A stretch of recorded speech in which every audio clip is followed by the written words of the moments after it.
What is going on, guys? Today I'm going to do a little experiment. I'm cycling to Oxford and I'm going to use every single bike lane, bike path, anything that's designed for a bike. I'm going to see how well it goes. So at the moment I'm just on a little country lane, no bike path, have to use the road. I'll only use the road if there's no bike path. Let's jump into it and see what happens.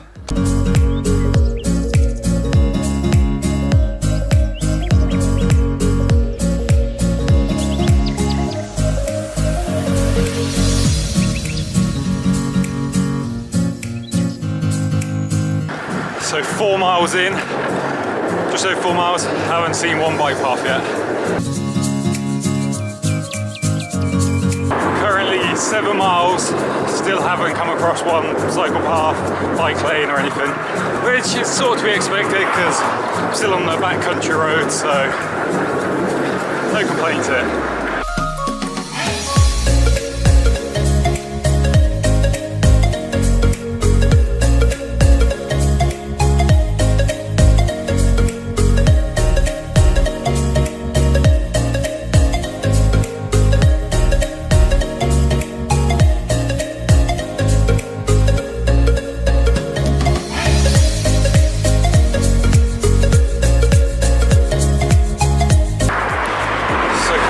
Just found the first cycle path after 21 miles. This cycle path I believe goes to Abingdon and my speed has already considerably dropped. I'll show you the path right now.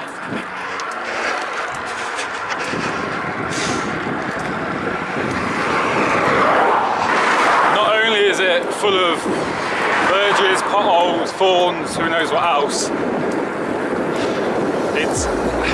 I've dropped from being able to ride at like 23 mile an hour to 16.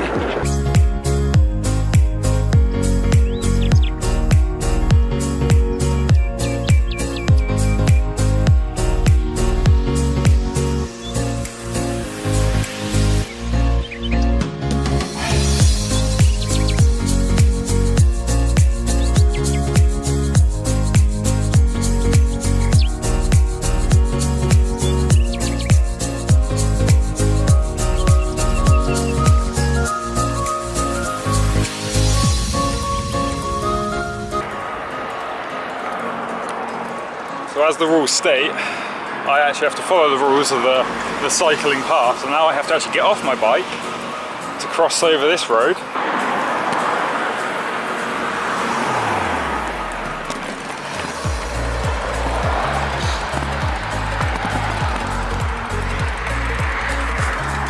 I guess I can get back on my bike now.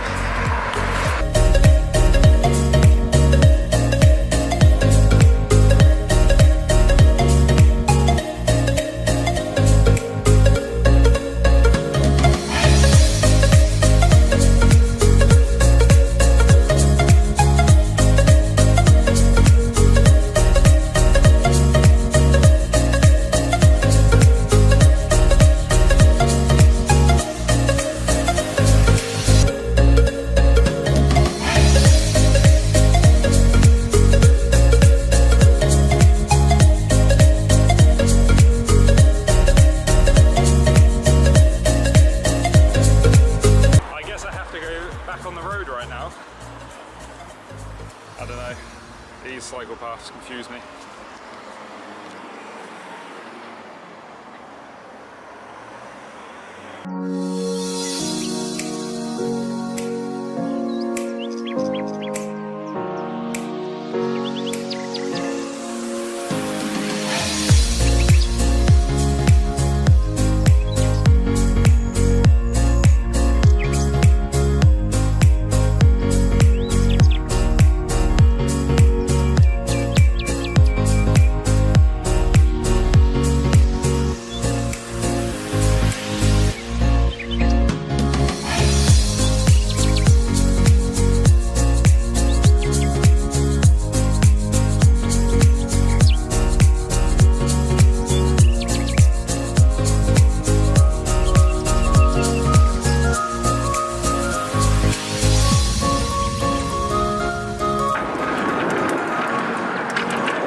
constantly having to be on the lookout to cross a road because cycle paths in the UK do not get the right of way.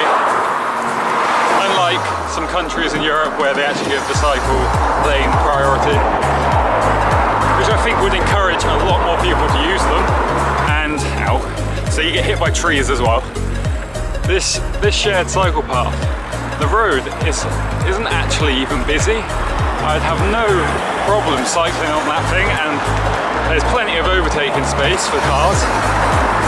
But otherwise I'm just forced to go on this if I have to use the cycle path.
Cycle track path thing, I'm not sure what you would call it. Some big bumps, big potholes. It just scares me a little. That's an end of route sign. Now I have to go back on the road.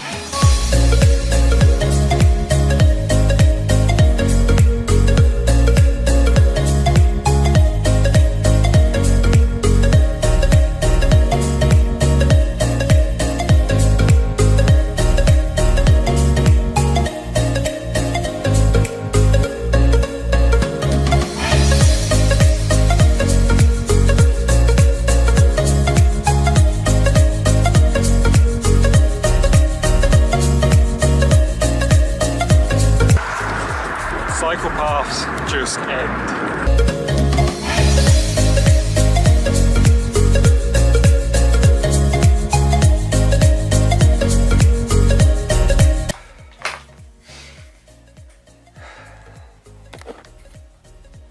So just got back from my little experiment using as much bike lanes as possible, as much as there were.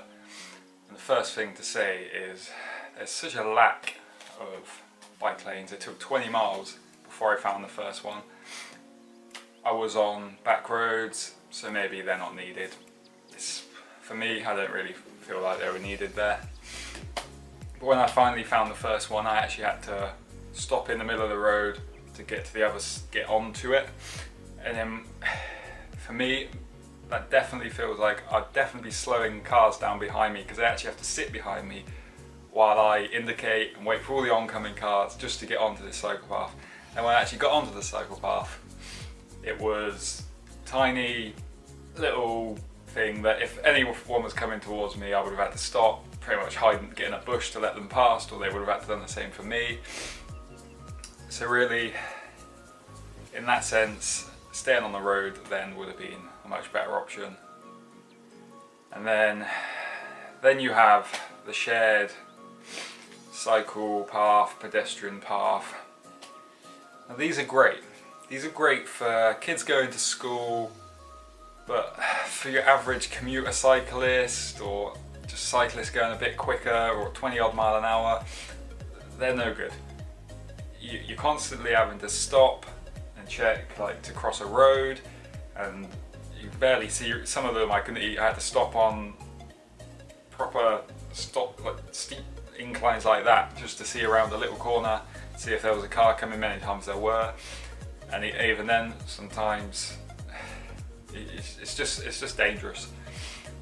And coming into Oxford, to be honest, there really wasn't that many cycle paths, and when you follow them, you'll end up with a car in the way, or there'll be the road closed and no diversions. If you don't know where you are, there's no signs to tell you where to go, you're going to end up on the road anyway. And that brings me on to the last thing. The amount of cycle paths that you'll be on, and they'll put you onto the road anyway, within a space of 100 meters or less. Is there really any need to be on them?